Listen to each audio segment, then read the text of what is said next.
Welcome, everyone, to the Festival of Urbanism. I'm Claire Connolly, a journalist and policy fellow at the Sydney Policy Lab at Sydney University, just down the way.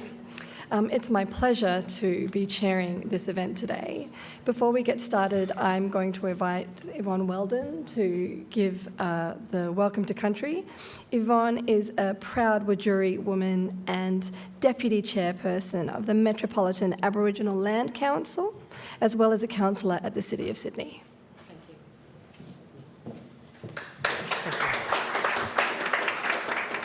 Good afternoon, sisters and brothers.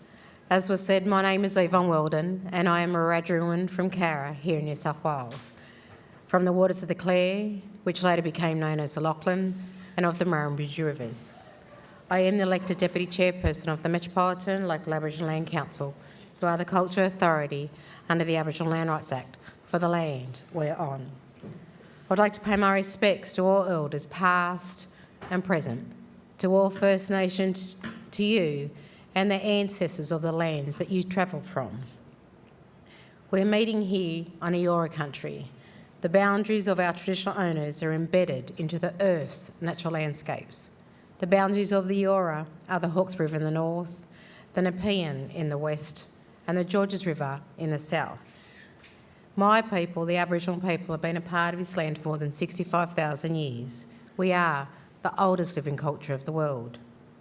And wherever you travel across this beautiful continent of ours, understand you're entering the lands of nations, tribes and clans that have existed before all written words and all history, and it continues here today.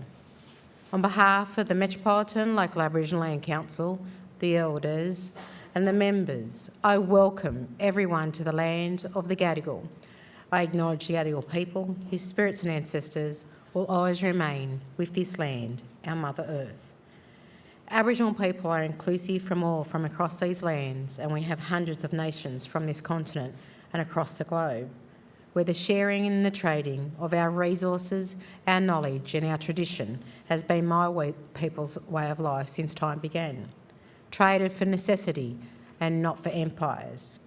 All of us together can bring about positive changes to multiple generations, from our ancient, still relevant world into our digital, contemporary one, bringing my people, your people, and all our people together. Think about the difference we can and you are making today that will become the milestones of the future, all our futures. To make that future possible, let us all draw upon my people's spirits as we continue on our journey. May my people's spirits walk with you and guide you as we strive forward for us all. Again, on behalf of the Metropolitan Local Aboriginal Land Council, welcome to Gadigal land. This always was, always will be, Aboriginal land. Thank you and have a wonderful day.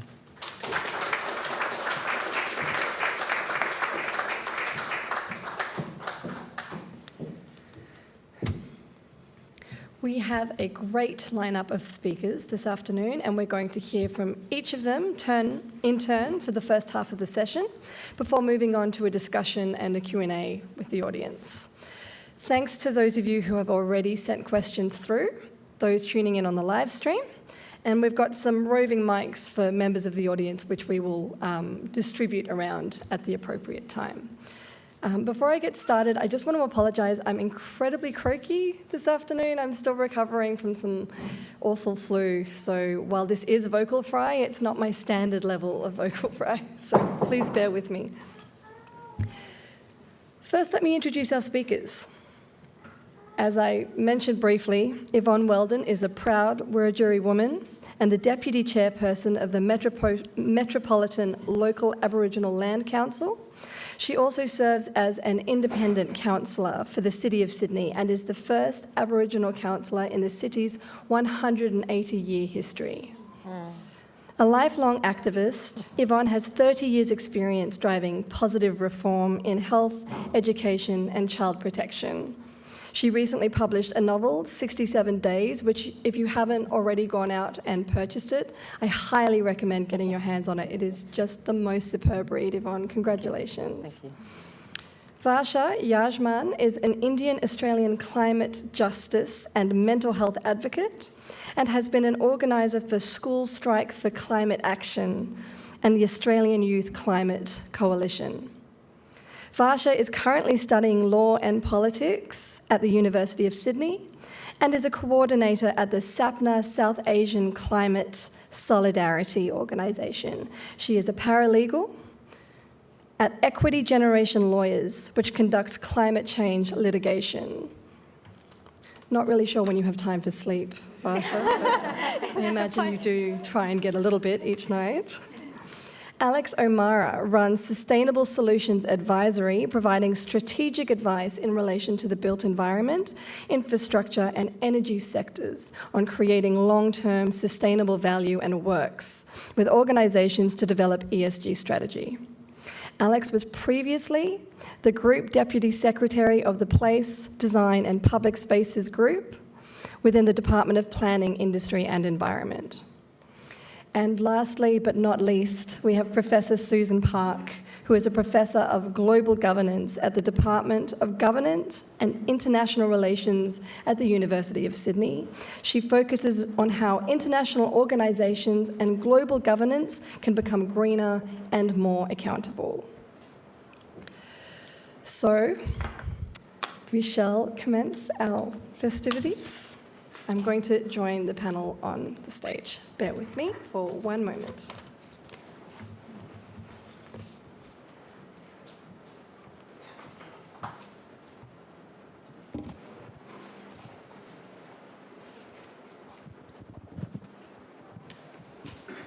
Varsha, my first question is for you this afternoon. Can I get you to reflect on the experience of migrant and multicultural communities in the ESG and climate change movement? You've talked before about the need to decolonise the climate movement. Can you talk a little bit about what that means to decolonise climate change movements and what that looks like?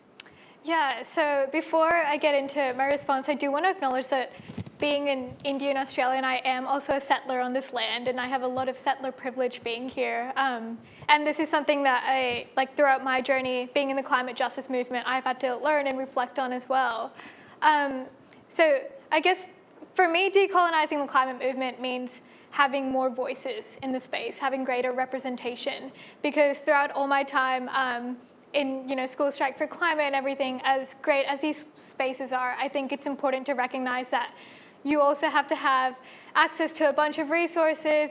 It's generally representative of a certain crowd. And I think when we think about things like climate justice, it's really important for that justice element to come in, and the fact that we're talking about renewables and what we want to do with this land and everything, but we don't have First Nations voices. We're not counting frontline people who are impacted by climate change on the front lines.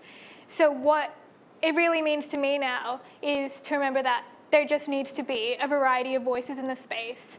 And now working at SAPNA, South Asian Climate Solidarity, it's really brought about this idea of global justice as well. So for instance, when we think about climate impacts in Australia, so things like the Adani Carmichael mine, where does that coal go? It goes to a place called Godda, which borders India and Bangladesh. But why aren't we talking about those impacts as well? Because it really is important for us to consider, the Scope 3 emissions and all of these fancy terms that we have for things. But at the end of the day, when Australia does have the resources and does have the means, to me, that's what it means to decolonise a movement, to look beyond just our little bubble of what we think, climate action is, but really move towards justice. How does this necessarily change how we approach urban planning and the approach that we take for our cities, towns, states and nation when we're planning for a just, ethical future? Yeah, so when we have conversations, I've been to a few events and talked to a few people who say that they have all these incredible ideas of renewable energy and how they're going to really change things and make sure that we go to a sustainable future, but they're not actually including voices that should be part of that conversation. Renewables are any sort of solutions to the climate crisis, and for urban planning, we're talking about the future here. So if we aren't including the voices who should be leading the solution, so First Nations people at the forefront of it, people of colour in impacted communities that don't seem to be considered most of the time. When we think about things like climate impacts in Western Sydney, there's barely any coverage about it, but it's said to be almost unlivable in about a decade's time. So why isn't there more news? And I think it just goes to show the demographics, which do receive more coverage by the mainstream media versus others. Thanks for that response, Varsha. I just have one more question for you. You work a lot in mental health. You wouldn't necessarily think about mental health in a conversation about urban planning, but if I can, to poorly paraphrase Plato, he famously said that a just society in which we are all each other's carers and partners. Putting aside his kind of out there views on what he conceives of a society, can I get you to kind of talk about the role of place in mental health and how this affects planning strategy going forward? Yeah, so as someone with lived experience with mental health illness, I think the way that cultural stigma and then also now like climate change and all of these issues kind of come together is really important to consider. So again, take Western Sydney. It's really common for people of colour to go undiagnosed with mental illness. And then you have a whole climate crisis that is making a lot of the area difficult to live in, but access to resources or like even aircon and things like that are difficult at times. Socioeconomic status is lower generally. So you have all of these issues compounded together, and yet there's still no acknowledgement of the issue itself. So that's why I think the way that climate change and mental health intersect is really, really vital to how we plan for the future. And I think that's why climate justice is important, because it accounts for those intersectionalities. Thanks, Varsha. My next question is for you, Yvonne. Now, the theme of this panel obviously is ethical futures and the role of transparency, ethics, people and planning when designing the just cities, towns, states and territories of the future. But these concepts of accountability, transparency, integrity, where they might once be perceived as sort of abstract, lofty concepts, I feel like over the last 2.5, 3 years, we've really seen these kind of writ large across our experience of both the pandemic and of how we live and how we're going to live moving forward. Can I get you to respond to what we mean when we say ethics and transparency? Ethics for whom? Justice for whom? Well, I mean, from my perspective, one of the key reasons why I stood on council was actually to ensure that my people, but all people are represented. When we think about ethics and how we are not necessarily inclusive, but we use the words to say that we are, it's so much more that we need to address. We're looking at a range of processes that we say we're making improvements, but yet we often are only getting people to respond to things after the decision's already been made. I see that even at council where it's extremely difficult to be able to have real engagement in a meaningful way with the actual people that are impacted by those decisions. And so for me, that isn't terribly ethical when we are putting these headlines or making these grand statements and commitments, and then the actual difference that we can make, or that we say that we are, we're excluding the very voices of the people that need to be heard. I think about, Redfern, Waterloo, Surrey Hills, those areas, and when I think about what's taken place in the redevelopment being proposed around Everleigh and the likes, there are organisations such as Counterpoint Community Services and Red Watch that raise or inform the community in a meaningful way, and also help them to put submissions in. But half the difficulties is because there's already decisions being made that's not been shared with everyone. And so you're paying lip service, but you're also only responding to the issue, but they're not actually engaging with the people in the first instance. And so at what point do we say that we're inclusive and we've got people's voices truly being heard? If you're making those decisions and, and when I think about where we've come to, like even after the pandemic, I mean, as we get through the pandemic, and certainly when I was in a campaign mode, when I think about when we're in lockdown and, the high rises in Waterloo, there were so many people that were not engaged in a meaningful way about addressing their safety around knowledge for what COVID meant for them, and then two, how do they make themselves safe in managing that, and then accessing services like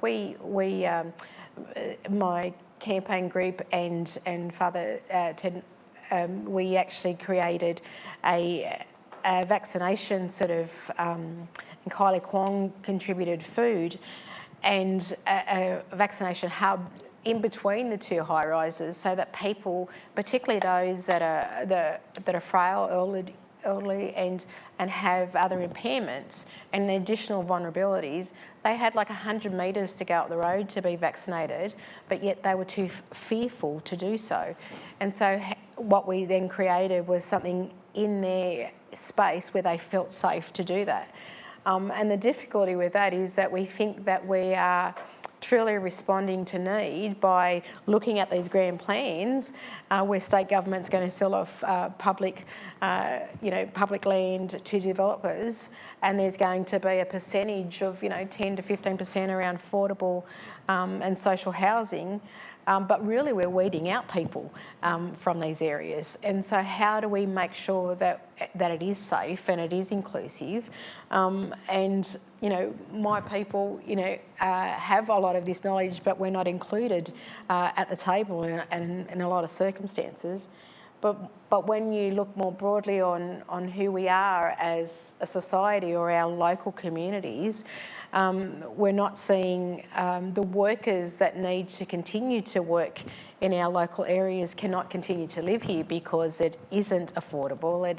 There's limited social housing and there's continuous constraints. And for me, when I think about, I've grown up in this area, I went to, Redfern Day Nursery, which is Pitt Street, Redfern. It was opposite it was in Rachel Foster Hospital. And I recall quite vividly as a young child, the hooters that used to go off, for the factory workers, and I remember those smells, and there was sort of the glass factory, and there was the brewery and the likes.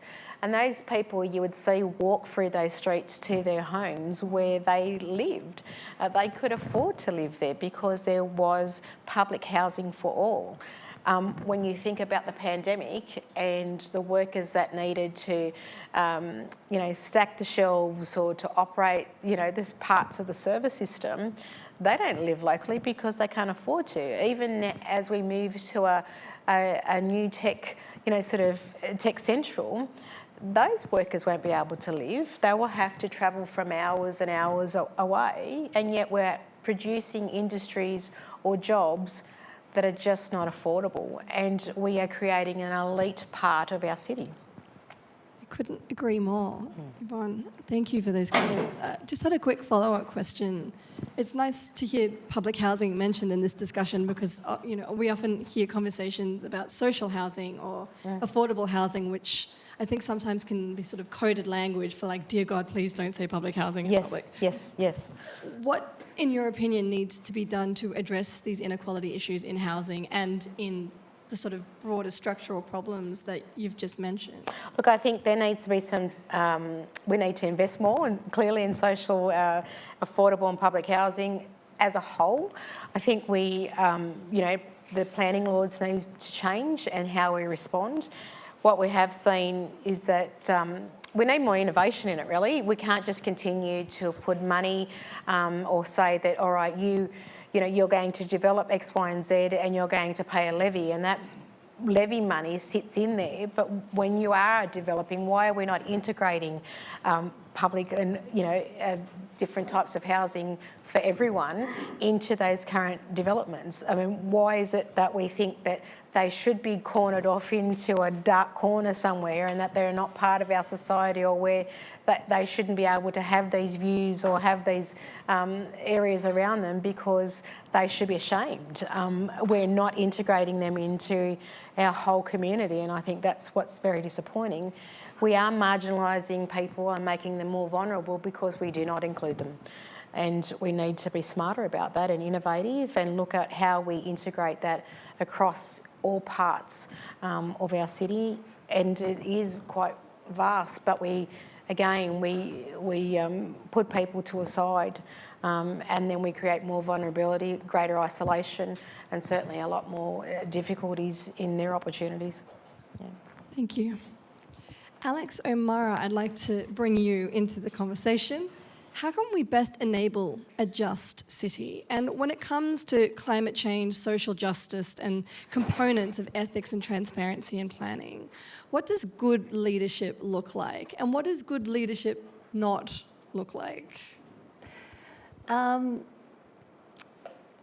well, look, I agree with so much of what you are both talking about in terms of, if you think about the sort of joint crises we've got around the environment and social crises around inequality, I think it's really about the just transition, isn't it? It's not just solving one thing in isolation. And what's interesting about what both of you are talking about is how important place is in that context, about how, we are so fundamentally attached to place or country. And I think, thinking about, well, first of all, what can we learn from First Nations culture, both about country but also about, that idea of deep listening and, really starting to solve our problems in a collective way. And couldn't agree more about the points about, if you think about social and affordable housing, we had the Leptos review last year saying we need something like, $290 billion over the next 20 years to address the gap. But also, what are the opportunities? And I sort of think that ESG and sustainability really interesting because it's creating a sort of a role for a different way of thinking about business, for example, from moving away from short-term profit and extraction to the creation of long-term value. And how might you see businesses start to pivot and think about their role in being purpose-led and what they can offer, and how you might start to see, for example, businesses investing in, say, for example, social housing as a kind of as a long-term, really safe investment, but also delivering on something that's really important to our community. I suppose from where I see it, like the challenges we've got are so complex and so immediate that we really need to start thinking about different ways of solving them. And, even if you think about the last couple of years and the experience of our community with bushfires and flood, parts of Western Sydney, the hottest place on the planet at various points. And we know that with climate change, that the people most impacted by that are often the people least able to afford it, And so what are we doing about that? And so I suppose to answer your question, one of the thinkers I really like on government is this woman called Mariana Mazzucato, who's an economist out of the University College London. And she talks about what should be the role of government, and that the role of government should be to think big and differently, that it should be about public value and about, the solving of our problems together. She talks about how institutions can nourish and reinforce each other in the pursuit of the common goal of value creation. So maybe not what we're always seeing, but I can say as a public servant that the times when I saw the best outcomes were when there was that kind of collaboration. And actually in preparing for today, I kind of went back to, I actually did my Masters of Public Law and Policy at Sydney, and I wrote this paper 20 years ago on public participation in the planning system, and I was like, I should go and read that. I wonder what I think now after all these years working in it. And this is what I said. I said, the theory of interest group pluralism, in my view, offers the most compelling explanation of how statutory requirements for consultation currently work in practice. But the theory of civic republicanism or deliberative democracy, combined with a real attempt to address the issues associated with disadvantage, has the potential to create more meaningful public participation. And I just thought, well, we haven't come that far, have we? And, and the reason that deliberative democracy is so important is because the idea of it is that rather than everybody going in with a fixed view and the bureaucrat kind of going, well, if everyone's a bit unhappy, then maybe we've got it right, is that the idea of deliberative democracy is that people come in with a view, but then they listen to each other. And, you know, that kind of, the point of the participation is that transformation. So you kind of listening and learning together and coming up with new solutions. And God, don't we need new solutions at the moment? So I sort of look at, you know, how can we enable, you know, genuine listening and solution, like the development of solutions. I think that's really the fundamental issue around urban governance models that really enable that to happen. And I think through a place-based lens is where you get the most effective kind of traction, because people really invested in the places they live. And how can we ensure that both government, industry and other stakeholders are held to account? And what role can the media play as ensuring that we can have a space for creating greater transparency, both of the public and private sectors? Yeah. I mean, I think it's a really interesting point about access to power and, you know, when you're engaging, who's influencing that conversation. And I suppose my other lens on it, the thing that I would have added to that paper I wrote 20 years ago is the sort of the time frame lens, and that's often what drives a particular decision. So we think about the short-term cycle and our short-term profit rather than the long-term impacts of this decision that we're taking or not taking. And, you know, I think the media, my experience of being inside of government was that often the media just wasn't asking the right questions, and that what I was reading in the paper often wasn't even accurate.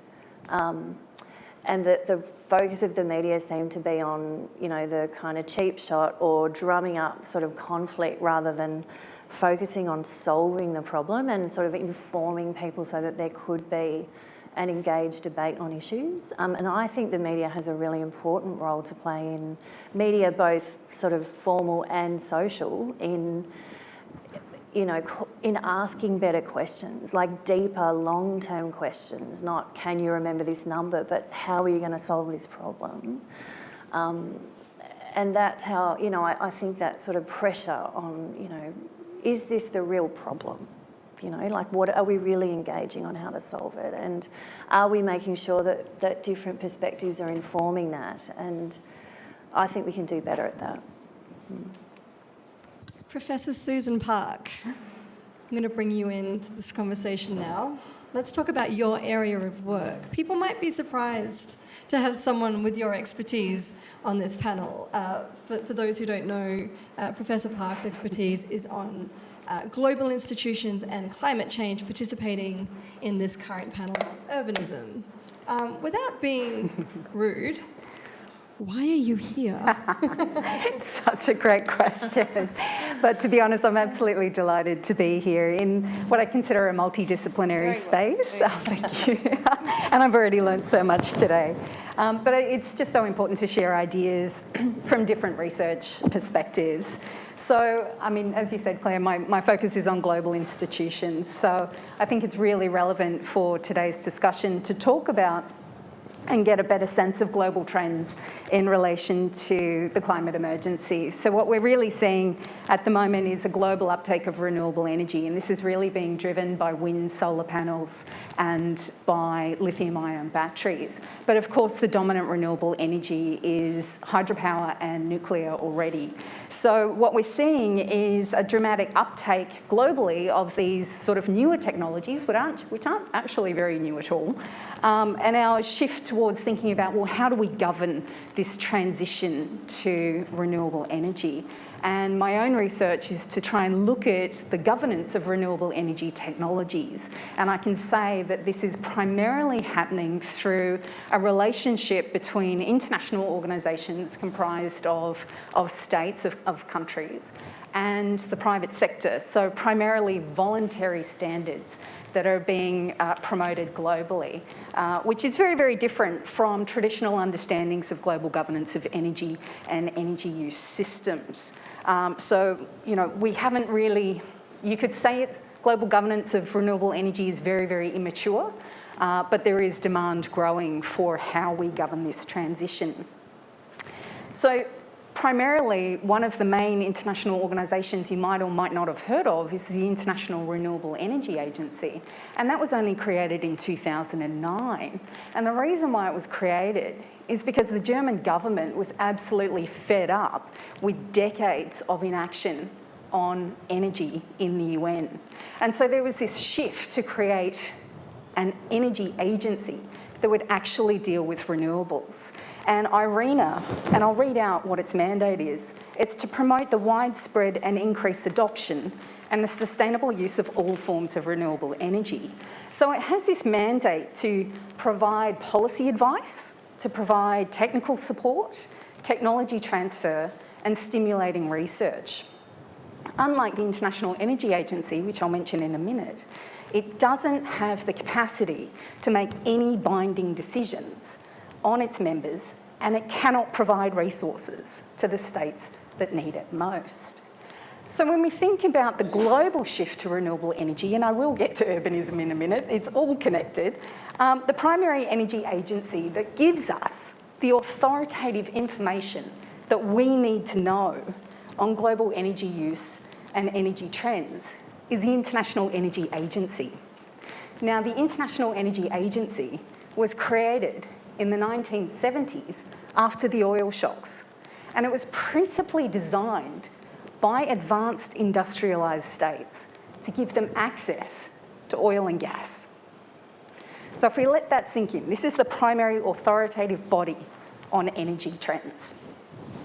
So the International Energy Agency itself, relatively small budget, dismal standards according to some scholars, but it does have technically competent staff.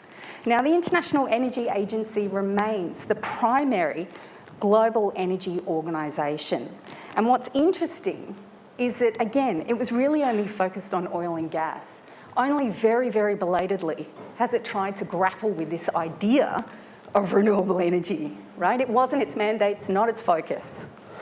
And so the International Energy Agency really is the focal organisation globally for energy trends. And this is because advanced industrialised states still depend on it.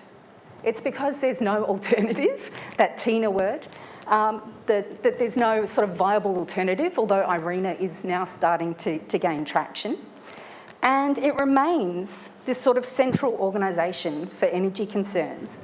And the reason why is because most energy at the global level is governed according to the specificity of the fuel. So there's the International Atomic Energy Agency for nuclear, IEA for oil and gas, IRENA now for renewables. But IRENA, again, doesn't have the capacity that the IEA has. Now, bearing in mind that this is the origin of this organisation, the International Energy Agency has nonetheless made it very, very clear that we need to transition. Now, while they have now started shifting into renewables, they have underestimated the transition to wind and solar. And they have consistently underestimated the scale and the speed of the transition to solar PV. But the IEA has made it clear that we need to ensure no new coal power plants or extensions, no new oil and gas fields should be approved for development starting now. It also states that all buildings should be carbon ready by 2030, that 50% of buildings should be retrofitted to zero carbon ready levels by 2040, and that more than 85% of buildings should be zero carbon ready by 2050. So this is really steep, really steep. But the steeper, unless we act, if we continue to delay, that gradient is only going to get steeper. And as the International Energy Agency says, every single industry must meet the goals outlined in its global net zero roadmap for us to stay on course for a habitable planet. The question is whether or not industry is capable of doing so, or whether or not it's driven by government, but clearly they need to work in lockstep together, and obviously from the panel today, with building occupants in place. Thank you for such a detailed answer, Professor Park. I'd like to return to some of the issues that you just raised, and that has kind of come up in all of your responses today, which is the need for obviously greater transparency and public participation, but I would imagine that in all of your work there isn't a whole lot of opportunity for interdisciplinary collaboration. I would love to have the 4 of you kind of have a discussion about what role there is in bringing about each of these goals, because it seems to me that all 4 of you have a really essential role to play in not just in urban planning, but in the climate transition. And does this necessitate the need for really quite profound structural change to ensure that you can have greater collaboration? Who wants to go first? Look, can I just say, I just think that one of the difficulties is that we often think about the institutions and the systems rather than the actual issue. If we go back to, the summer fires, and yet First Nations people across this state and actually across the country was talking about our traditional practices of fire burning. It was ignored, completely ignored.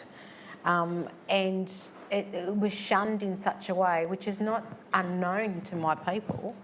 And now, after it took place, they were saying we're going to include First Nations people in management of fires and the likes. At what point do we get to that we say, there's knowledge base beyond ourselves? And often that knowledge base is not what you think you know, but more of what gets practiced. And I think about us in the big smoke in the city, and then I think about whatever we do here impacts what happens in rural and remote areas.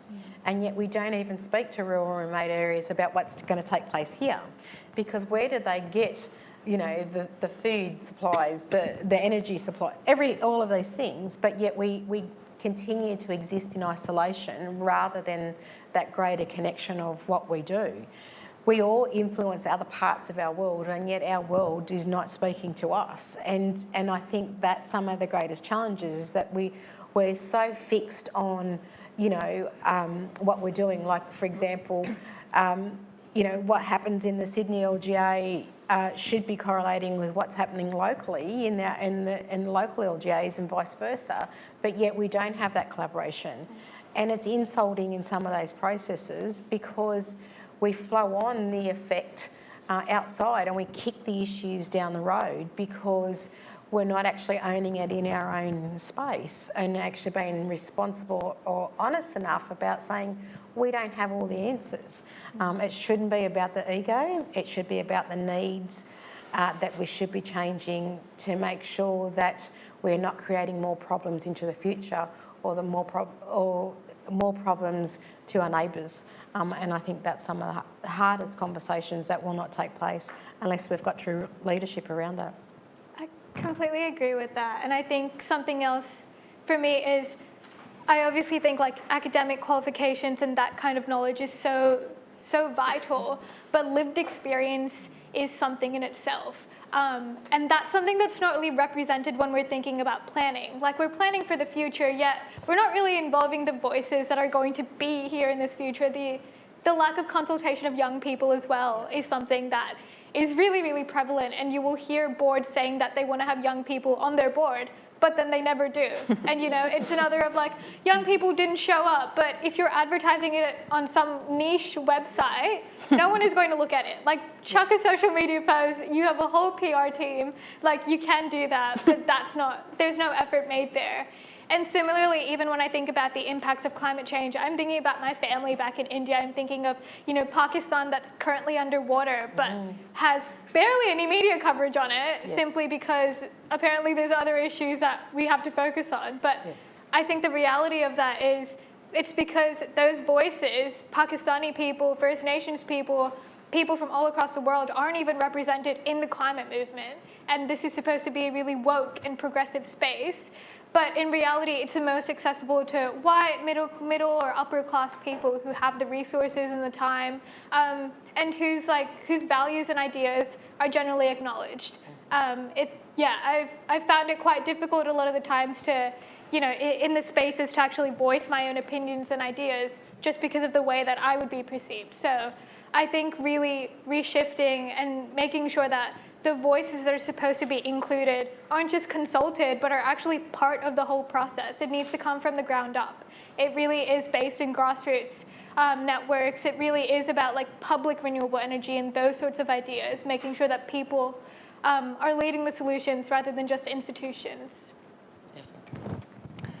Yeah, I mean, I think that point around bringing in different perspectives, but also, how do you enable listening so that, instead of people coming in with a fixed view and, I think to me, that's the real opportunity, is how do you enable the creation of solutions together, recognising that some people have got more entree into those conversations at the moment than others. But and that's why I think the place-based thing is really interesting.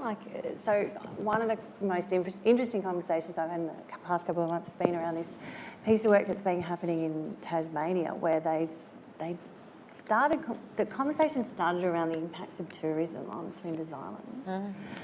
And it's the people who live there. But actually, when they started to look at, can the island sustain the impact of tourism, then they started to look at things like waste and, what do we, can we even get the waste on and off the island? How are we going to manage energy, First Nations, and so it became this much more complex discussion about, well, what do we want our place to be like? What do our young people want it to be like? Rather than just kind of going out with a very narrow kind of, we want to ask you this question about this issue or this organisation. And I suppose this point around, you do want it to be multidisciplinary or sort of thinking about all the issues and how they connect. But also, how do you solve it together rather than sort of one institution dominating that conversation? I think that's the hard thing to do well. But when I've seen it done, to me, looking back, they were the most important, productive kind of solution-focused processes. They also take time. And that's why I think the temporal thing is interesting, because often we're in such a rush and you can't do that kind of thing quickly. Yeah. Can I just jump in? I didn't say it, but it was in the back of my mind. But certainly when I met Alex a couple of years ago now, it's all goes quite fast in all of our days. But I think there is so much more. I mean, often when you talk about First Nations and the likes, we think that we're progressing in a particular way, but we aren't really. We're just tinkering with it. I think back around, I've been actively involved with Metropolitan and Local Aboriginal Land Council since the Act really was established in '83, but more formally from the time I turned 18. But when you think about the land rights legislation in this state, there has been a process where Aboriginal people can be granted, or they put land claims in and be granted land, and you would assume that there's benefit with that. Often the land that's been granted is land that can never be developed, or there's restrictions around, or it's got major contamination or the like. So that's what we get. We get the scraps, right? But when I think about a development that's sat in the Northern Beaches Council for the past 15 plus years, where I've seen all these other developments that have cropped up, and what we actually want to do, Metro Land Council up in Northern Beaches, is actually have low density housing that has bushwalks and bush trails and respect to the cultural sites. There are engravings and beautiful engravings over there now where bike riders go over there and try to purposely destroy them by riding their bikes on these 50,000 year engravings. And I think about our people trying to get this, and then we have all of these woke people, if you like, to actually say they can't do this. how dare they do this? But yet there are other houses that exist there right now, and there's a nursing home and all these other things. I mean, and the land that we actually want to develop is actually past farming land. So it's not pristine land as people like to think. But when I think about watching these high density accommodation that's, apartments and the likes going up, and then I think about the Metropolitan Local Aboriginal Land Council with our joint venture partner trying to build low density housing, and we've been knocked back and knocked back and knocked back for over 15 years, which comes at a cost as well. And we're land rich and cash poor. I mean, if we had our developers to walk away, our partners to walk away, we would go under. But here are systems that exist apparently for all. And then there are other systems like land rights legislation to exist for some of us. But yet we can't even realise the benefit of that because we will always be at a disadvantage. My point of this example is that there is a bias in all that we do. And are we going to be honest enough to talk about what that bias is, and are we truly going to change it? Because when we have those conversations, whether it's about looking at climate change or whether we're talking about young people that have taken climate change in this country in ways that were never done, do we truly sit down with all, and are we actually prepared to be honest enough to acknowledge what biases that we all sit down with? Thank you. We've got time for a couple of questions. We've got some roving mics through the audience. Gentleman over there in the lovely blue blazer. Hi. Warren Gardner, and I'll just say, so you don't misinterpret my question, I'm quite happy to be a devil's advocate. So please don't make any assumptions about my personal position on climate change from my question. But as someone who's lived and been very active in Western Sydney most of my life, I would question the assumption of the panel that when we're talking about urbanism and planning matters and whatever, the first thing that my neighbours would identify as concern to them would be about climate change. I would say that's absolutely not the case. And so I don't disagree about saying when we're having debates about climate change, we need to have diverse voices involved in that. But it is absolutely presumptuous and wrong to say, we've decided for you. And so I'd say, for example, but what is the biggest, clearest sign we've had from my neighbours, people of Western Sydney, in the last 2 years, which we read about in the media that people are moaning about all the time, because they want to work from home or close to home. Are we listening to that? Are we changing our approach to planning to deal with that? Are we facing up to what they're saying about they don't want to deal with the public transport system that doesn't work? Those are the things. If we're having an inclusive approach to urbanism, we might start by saying to them, what is it that was worrying you? What would you like to change? Thank you. I might just add, unfortunately, the other colleague we were meant to have here, Peter Mayers, we were having this exact conversation last night. That's not to say that climate change isn't important. It's incredibly important, and it makes up a huge part of our lived experience. But you're completely right. Some of us are just trying to get on with our day, and particularly through COVID, the amount of people that are underemployed or unemployed. I mean, I think there was a story in The Guardian this morning, the amount of people on JobSeeker with a disability or that have some kind of mental health problem, they make up about 50% of the recipients, and they are only able to work part-time. Now, when you factor those things into having to drive more than an hour or get on a train for more than an hour, of course climate change is not front of mind. So, I completely take your point, and I think particularly the experience of people in rural, regional Australia, not just in New South Wales, but across the country, I might add, but especially those in southern and western Sydney, I think it's really important that we take those lived experiences and embed them much more firmly in our planning decisions going forward. So I really appreciate you making that point. It's difficult to make sometimes without, like you said, having people make assumptions. So thank you. Anyone else? Wendy Bacon, my old university lecturer, my young university lecturer, who I owe a great debt.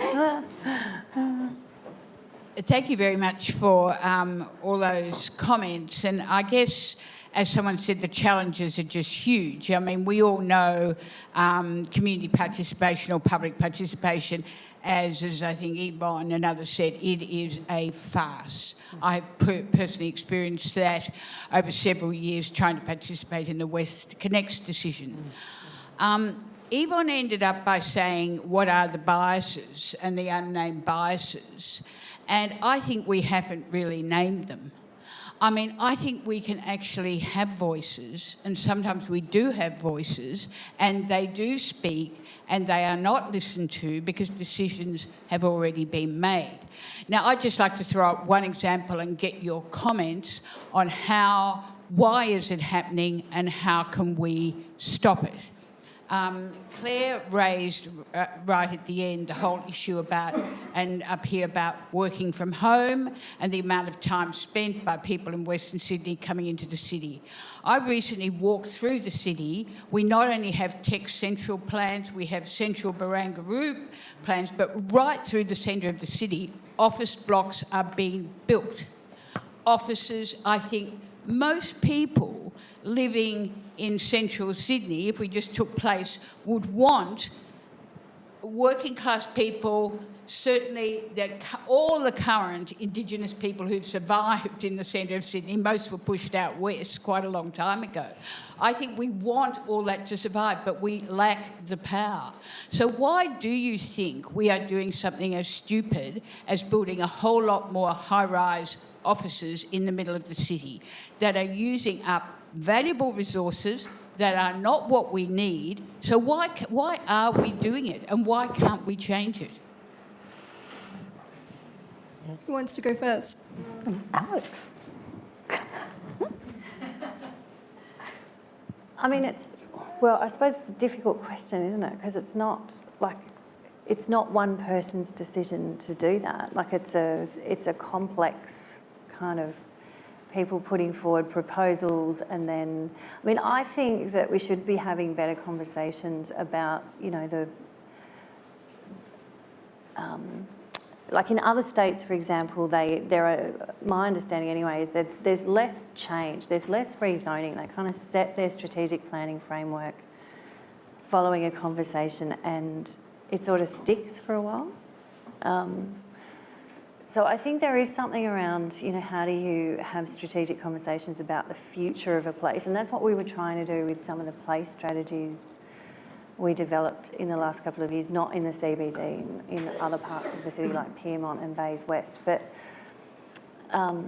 you know, I think there is an opportunity out of COVID. Certainly I've been participating in things in APEC, and, for example, where cities around the world are kind of looking at, well, is the old model we had really what we need? And actually, should we be looking more at, you know, how do we enable people to work from home, or if they don't want to work from home, to kind of travel a short distance to a work hub or something, rather than travelling in and out of the CBD. So I take your point, Wendy. In terms of like, how do you stop it? I don't think there's a silver bullet to that. Like, I don't know what to say, but I think it's about us collectively saying, well, those models, like we've sort of seen that people can be productive from home, and so for people like working parents, or, you know, I mean, that's. I think the fact that you think the real estate industry is. Well, I think some people have more access to the conversation than others. Yeah. I also feel that, and some of the stuff that I looked at in terms of my election, you know, conversations and engagement, I also feel that some of these developments need to factor in more affordable housing within, because the very people that may work in those buildings should be able to live nearby. Yeah. And we haven't, and when you look at some of these buildings, they should be repurposed to be able to include housing amongst that. And yet we think that people are going to travel 2 hours. Again, the impacts both on quality of life and the environment and everything else around, it doesn't flow well. And so we create more of an elitism in different parts. I used to work in at Central, that's now going to become Tech Central, and my workplace has now moved out to Parramatta. The building is an embarrassment for me. It's part of state government, and when I look at it, I'm embarrassed that that sort of lavish conduct has happened at the expense of the very people we're meant to work for.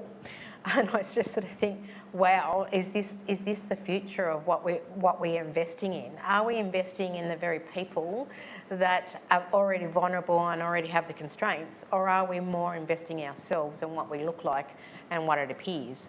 And I don't think we have that balance. And I do feel, however, that we need to have greater conversations. I do think there are, in universities and experts, but there are people with their lived experience that need to be integrated in that yarn, in that discussion. Yeah. But we're not doing it. And so we've got property people talking about stuff, and we've got planners talking about this, and we've got all of these and you even got Lord Mayors talking about stuff with some people that do it in certain parts of town and not other parts of town.